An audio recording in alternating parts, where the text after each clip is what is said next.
Hello everyone, welcome back. In this video, I will show you how to get OKX User ID.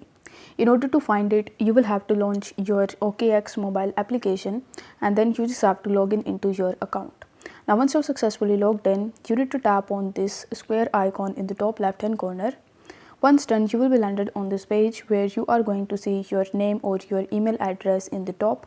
So you need to tap on this section and it will redirect you in your profile page. Now over here you are going to see your user ID.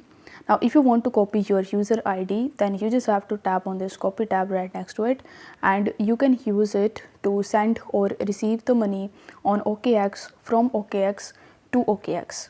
If the video was helpful, then don't forget to like the video and subscribe to the channel. Thank you so much for watching.